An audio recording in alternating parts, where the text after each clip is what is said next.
그러니까 언론도 마찬가지로 자기 마음에 안 들면 그다음에 오마이TV가 어떤 왜곡이나 일탈이 있었는지 모르겠는데 아니 전당대회 그 앉아 있는 공간은 누구에게나 열린 공간이잖아요. 네, 거기서 몸조심 가지런히 하고 네. 그다음에 카메라를 의식하지 않은 국회의원, 최고위원 후보가 문제지. 네. 그렇지 않습니까? 그렇죠. 아니, 촬영하는 기자가 뭔 잘못이야? 아니 우리 서미화 의원 같은 경우에 악수도 안 하고 박선원 의원도 이렇게 손 내미는데 네. 그냥 싹 외면하고 지나가잖아요. 그 인성의 문제지, 진짜. 아니 그러니까 인성의 문제인데 그 인성의 문제가 카메라에 포착됐어요. 그럼 어떻게 해야 됩니까? 죄송하다고 그러고 다음부터 안 그러고 예.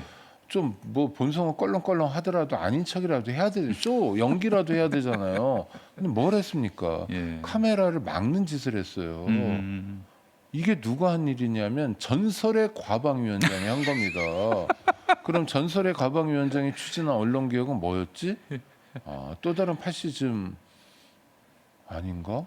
아니 근데 실제로 방송법 같은데 그런 파시즘적 요소들이 꽤 있어요. 아니 제가 좀 염려가 되는 네네. 게 그 노사 동수로에서 사장을 결정하는 거 사장이죠. 네네. 예. 사장 추천위원회 구성. 네, 사장 방송법에 추천이에요. 있죠. 그러니까 저 보도 전문 채널 그렇지. YTN하고 연합뉴스 TV하고 또 그다음에 뭐 지상파 K 예. 네, 이런 데 있죠. M 예. 네, 그런데 예. 그런데 이 매체에서 그 노사 동수로 구성된 그 위원회에서 거부하면 사장이 될 수 없다면서요? 아니 그러니까 사장 추천 구조가 어떻게 돼 있냐면 예.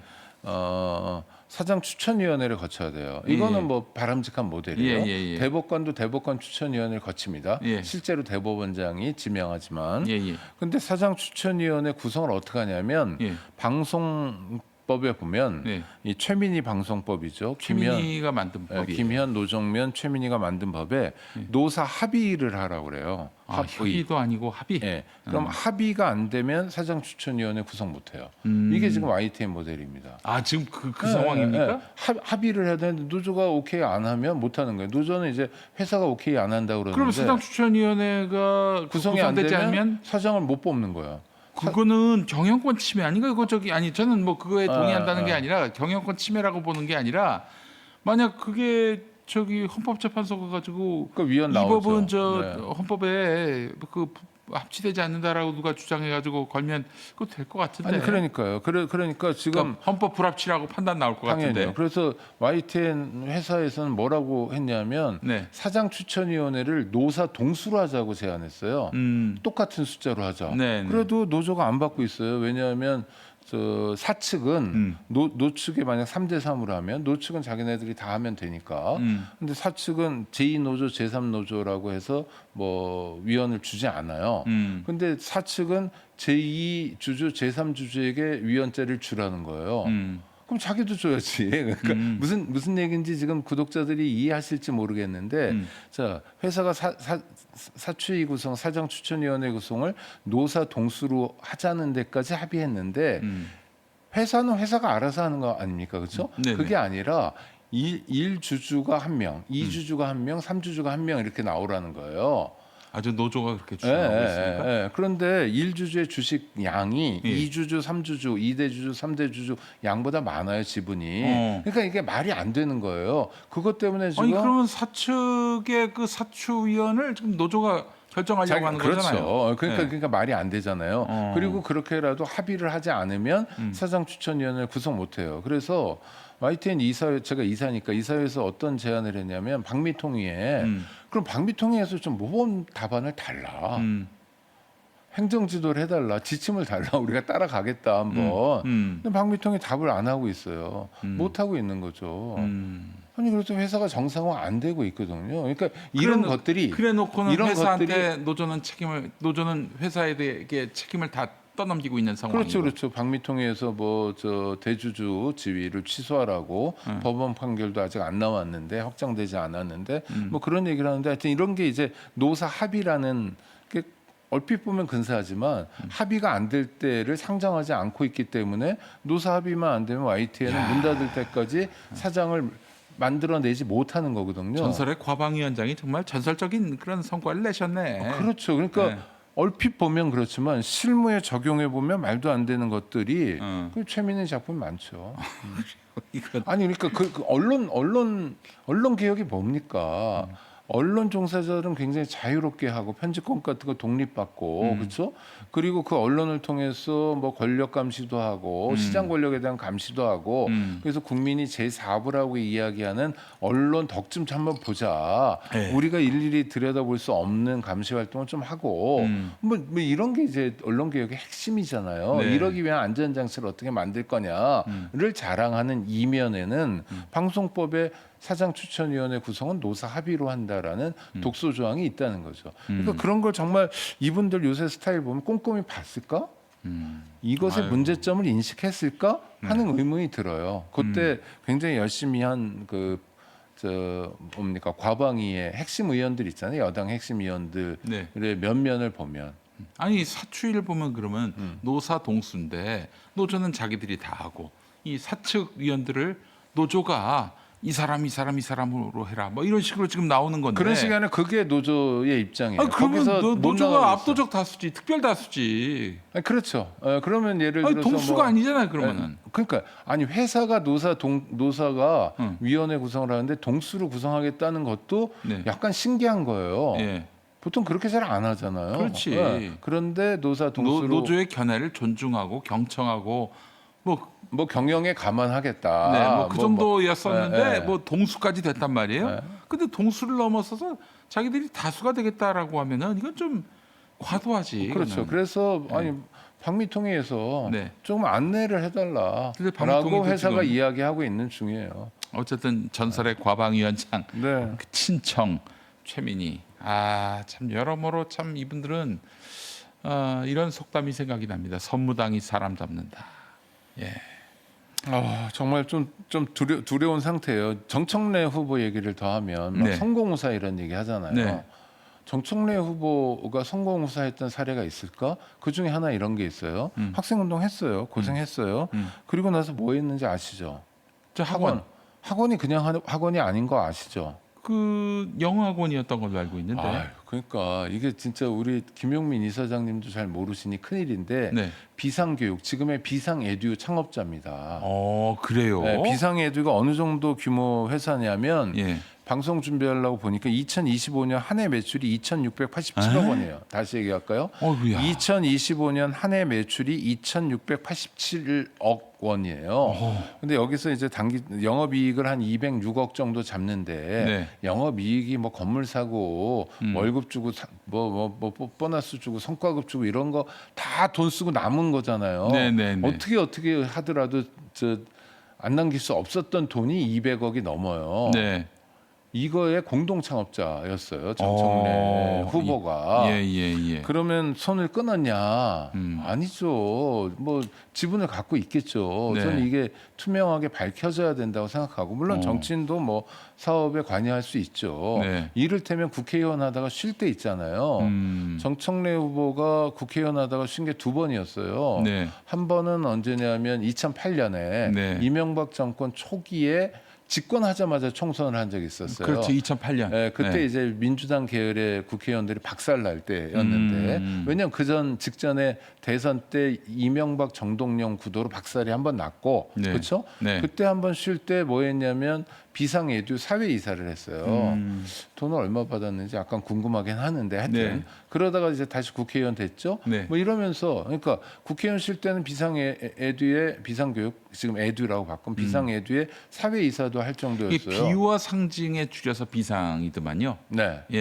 네, 그렇죠. 비유와 상징. 네. 예. 그래서 아니 지금 비상에듀라는 게 네. 학부형들이나 예. 교사들이나 학생들은 다 아는 어마어마한 뭐죠 교육 업체예요. 네. 아니 그러니까 작년에 매출이 2,687억 원이니까 작년만 그렇다는 거예요. 뭐 재작년은 뭐 100억이고 이런 게 아니라 예. 그러니까 그 비상 에듀를 베이스로 하고 있는 거 아니냐라는 의혹이 많은데 이에 대해서 본인이 뭐 관계 없다 정도만 관계 없는데 어떻게 사회이사를 또 한참 뒤에 하지? 뭐 하여튼 이런데 그러니까 먹고 살만 하다고 보면 적당하잖아요. 네네네. 그러니까 정확히 관계는 어떤지 모른다 하더라도 네. 그러면 그 사람이 그 돈을 가지고 조국도 마찬가지였는데 예. 다른 사람보다 훨씬 더 부유하고 조건이 좋아요. 예. 그런 걸 가지고 정말 작은 나눔이라도 한번 해봤나. 그런 흔적이 보이나 안 보이거든요. 네. 아니, 성공후사를 어떻게 언제 했어요? 지금 같은 경우에 성공후사는 출마 안 하는 거다. 지금이라도 중간이라도 뭐 당대표 후보에서 사퇴하는 거다라고 생각하는 사람들과 견해가 다르기 때문에 뭐 자기 딴에는 이재명 정부의 성공을 위해서 거짓말 같지만 출마했다고 쳐요. 그런 거 말고 어떤 성공후사의 모습이 있었나. 예.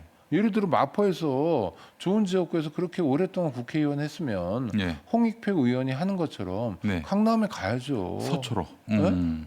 아니 뭐 강남으로 가도 돼요. 서초나 네. 강남으로 가거나 네. 영남 같은 데 가서 좀 하거나. 예. 지난 대선 때 예. 이재명 대통령이 당선되던 그 대선 때 음.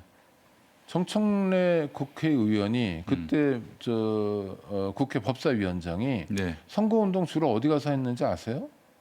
호남 가서. 호남을 그냥 훅고 다녔어요. 아니 호남은 훅고 다니지 않아도 대충 표가 나오잖아요. 네. 예. 호남 분들이 얼마나 정확하게 투표하는 분들인데 그렇지. 그러면 조금 얼굴이 알려진 국회의원들은 어디 가야 됩니까? 음. 자기 고향인 충남 가서 충남은 이제 김문수 후보를 찍을 사람들도 좀 있으니까 그럼요. 다만 한 표라도 벌거나 그게 아니면 영남 가거나 아니면 수도권에서 해야죠. 그러니까 진짜 표를 한 표라도 더 모으기 위한 득표 활동으로서의 선거 운동을 했어야 되는데 맞아요. 이 사람은 자기 득표 활동을 한 거예요. 예. 성공후사가 어디 있어요?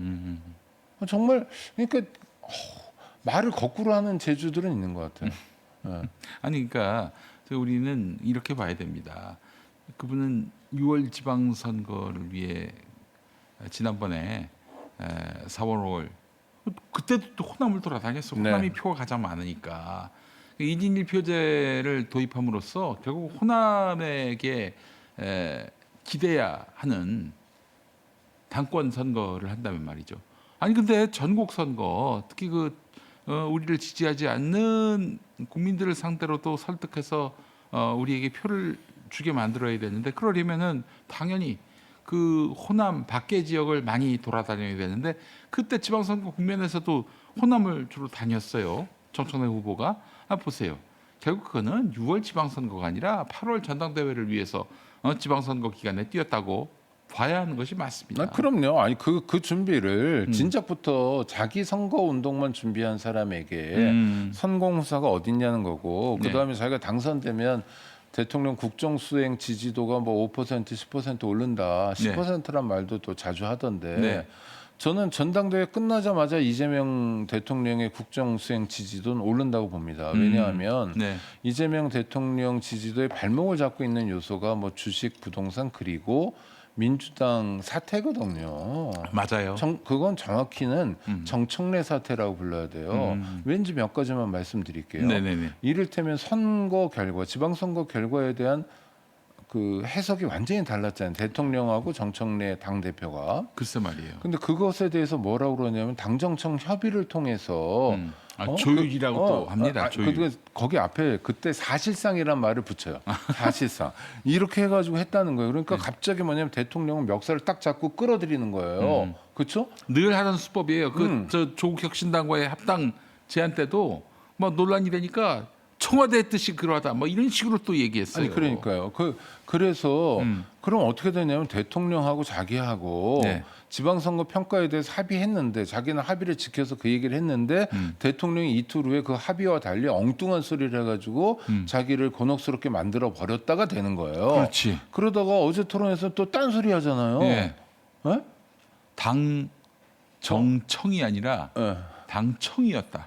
아니 그리고 막 빠져요. 하여튼 뭐 그러니까 참. 저는 그게 거짓말인지 과장인지 뭔지 어떤 건지 모르지만 전당대회 판에 자기가 조금 더 유리하려고 대통령을 끌어들인 거잖아요. 네네네. 이런 패턴은 정청래 팀에서 언제든지 나오는 거예요. 이를테면 정청래와 신천지와의 관계를 부인하기 위해서 이재명 대통령 끌어들였잖아요. 네. 그 최측근이라고 얘기하는 이지은 씨가 네. 그렇지 않습니까? 네. 그것 때문에 또 난리가 나니까 거꾸로예요. 뭐 박수영은 뭐 자기가 고소한다고 그러고 막 흥분하고 아니 그러니까 전당대회를 통해서 이게 컨벤션 효과를 누리고 그걸 통해서 이재명 정부가 집권 2년 차부터 국정 수행을 하는데 어떤 원동력이 되고 뭐 이런 차원이 아니라 계속 대통령을 진흙탕 싸움에 끌어들이고 있는 상황이니 네. 전당대회 끝나면 당연히 대통령의 지지율은 오르는 거죠. 그렇죠. 그거는 정청래의 당선 때문에 오르는 게 아니라는 거죠. 맞습니다. 예. 자, 그래서 전당대회가 빨리 끝났으면 좋겠다는 분들도 많아요. 왜냐하면 네. 청청래를 이제 빠이빠이 할 수 있으니까. 아니요. 그래도 국회의원이잖아요. 그래도 일개 국회의원, 일개 지역의 국회의원으로 멈추겠죠. 뭐 더 확장성이 있겠습니까? 아니 사실은 근데 정청래가 이렇게 넓게 운동장을 쓸 수 있었던 데에는 바로 김어준 유시민의 지지도 있었습니다. 네. 사실은. 그래서 그 이번에 용역 평론가로 낙인 찍힌 그분들 하는 얘기가 그 사실 오래 전부터 이 민주 진영, 진보 진영의 가장 큰 문제는 유시민, 김어준 혀에 움직이던 그런 진영이다 보니까 젊은 층이나 그래서 합리적 보수적 지향을 갖고 있는 분들은 이쪽은 모상식한 사람들이다 이렇게 생각을 하고 멀리를 했는데 그래도 유시민, 김어준이 지지하는 정청래가 안 된다면은 그 자체로도 큰 사건이고 그래서 이 대통령을 다시 보게 되는 민주당 진영을 다시 보게 되는 하나의 어떤 계기가 마련되지 않겠나 하는 그러니까 시각도 있습니다. 예. 대통령이 노력해요. 여러 가지로 애쓰고 있어요. 음. 그리고 이런 대통령을 본 적이 없다라는 경탄도 나올 정도로 열심히 해요. 열심히 합니다. 예. 그래서 뭐 남미 순방을 가고 뭐 샌프란시스코에 그 어마어마한 기업인들 한 자리 모으고 이런단 말이에요. 그럼 이게 이를테면 축구로 하면 득점을 하는 거예요. 그렇지. 그래서 한 골씩 한 골씩 넣어요. 네. 근데 문제는 공격은 잘하는데 수비가 안 되면 아니 뭐 메시가 2골 넣으면 뭐 합니까? 골키퍼가 3골 내주면 수비가 잘못해서 3골 내주면 지는 그렇지. 거잖아요. 맞아요. 예. 근데 이게 뭐냐면 이 정부 여당 선수들 중엔 앞으로 가서 공격하는 게 아니라 예. 자살골 넣고 막 똥볼 차고 이런 사람들이 많은 거예요. 네. 황희 의원들처럼 아이고. 젊은이들을 저 펫버스에 재우면 되지 아이디어라고. 왜 그런 말이 나왔을까? 네덜란드 모델 때문에 그래. 네덜란드에서 일종의 점거 운동처럼 젊은이들이 운동을 하면서 네. 펫버스 갖다가 공유지에 갖다 놓고 이렇게 그 자기들이 자발적으로 한 거 아니에요? 그렇죠. 이거는 그 지금 정부가 하자는 거고. 아니 그러니까요. 그다음에 버스 갖다 놓을 땅이 있으면 그 땅에다가 짓지. 건물 지어가지고 하면 되지. 그러니까 말도 안 되는 거예요. 그리고 새 버스도 아니라 펫버스. 페퍼스면은 어디 움직일 수 없는 곳이기 때문에 만약에 거기다 뭘 한다 그러면은 그 땅을 점유하는 거예요. 그런데 뭐 그런 그럴 것 같으면은 모델을 얼핏 들은 거예요, 이 사람이. 지지난 정권 때 장관까지 했던 사람들이. 예. 그러니까 이런 사람들 최민희 예. 이런 사람들을 통해서 그냥 확 실점을 해버리는 확 망가지는 구도거든요 지금. 예. 그러니까 국정수행 지지도가 지금 예. 안 나올 수밖에 없는 거예요. 예. 그런데 전당대회를 통해서 이게 만약 정리가 된다. 네. 그럼 이 대통령은 날아갈 수 있죠. 아, 지금 족쇄를 채우는 것 같아요. 민주당이 대통령 발목에다가. 무슨 대통령이 무슨 범죄를 저질렀습니까? 전자팔찌 채우자는 거예요? 하는 마음이 들 정도예요. 예. 아, 그렇구나. 네덜란드 모델이 있었구나. 난 이거 어디서 이런 황당한 얘기를 아니 하는가. 그리고 이게 팀이 그냥 뭐 새치혀 팀만이 아닌 것 같아요. 박시영 씨를 보면 너무 세잖아요. 이렇게까지 하나. 그럼 뭐 거기 뭐 조수진 최강욱 뭐 변호사들 나와가지고 뭐 고소하겠다 그러고 뭐 어쩌고 막 하여튼 어마어마하잖아요. 그 다음에 이지은의 그 무대가 되어주면서. 근데 이게 그냥 평론의 영역이냐? 그렇지 않잖아요. 여론조사 회사를 하고 여론조사 회사를 통해서 매출을 올리고 그 다음에 그 문재인 전 대통령 궁지에 내몰았던 그 뭡니까 저 항공사 하던 이상직 그런 사람 컨설팅 해가지고 국회의원 만들어주고 그러면서 어마어마하게 돈도 쳐 받았을 거 아니에요. 네, 예를 네. 들면 이게 그러니까 경제 이익 공동체로 같이 가는 거죠. 새 책 나오면 유시민 씨가 이것저것 다니면서 자기 책 장사하고 그래서 책 장사 너무너무 잘해서 재산이 너무너무 많아서 그래서 정치하기에 자기는 정치를 제기할 수 없다고. 정치하기에 부담스러울 정도로 재산이 많고 그럼 예. 젊은 사람들이 볼 때 저렇게 재산 많은 사람이 열심히 일하려고 하는 대통령에게 저주 퍼붓고 예? 아 그래요. 뭔가 이번에 전당대회 때 획을 긋지 않으면 정말 안 됩니다. 지금 정말 심각한 거는요. 20대 남성은 뭐 국어됐다고 거의 포기하고 막 내다 버리다시피 뭐 했잖아요. 그 정도가 아니라 뭐 완전히 조롱하고요. 아니 내다 버렸잖아요. 아니 유시민 디버준이 지난 대선 때 2022년 대선 때 이증남 이렇게 몰아가다시피 해가지고 그렇게 해서 그들이 단체로 등 돌렸고 그래서 졌어요. 아니 그리고 거기서 멈추는 게 아니라 예. 20대가 이제 30대로 세력이 커지고 예. 지금 얼마나 무섭냐면 20, 30대 여성도 등을 돌리기 시작한 거예요. 아니 오빠라고 해봐 라는 당 대표가 있는 정당에 투표하고 싶은 마음이 들면 비정상 아니에요? 소름 끼치지 않아요? 그다음에 뭔가 정치적 자리를 두려면 대표하기 이쁘게 보여가지고 뭐 맨날 하트 날리고 볼 콕 찍고 뭐 하트도 안 보는데도 등 뒤에서 하트를 날리면 앞에서는 얼마나 많이 날려요. 그러니까 그런 걸 보면서 무너지잖아요. 자괴감. 아, 저 동네는 공천이라도 받으려면 출세라도 하려면 저렇게 해야 되는 거야? 난 죽었다 깨어나도 정청래 같은 사람에게 볼 콕 찍을 생각 없는데 그럼 내 인생은 끝난 거야? 저들의 세상에서는? 그게 이제 동의가 되고 납득이 되는 분들은 따로 나가서 조국 땅에서 저기 정치 활동하세요. 좀 부탁입니다. 여기는 그 공당이고 다수당이고 대중정당입니다. 여기서는 막 오빠 하트 이게 불가능한 곳이에요. 기본적으로. 아니 언제까지 우리가 이 야당이 돼가지고 내란 세력이 부활할까 염려해야 합니까?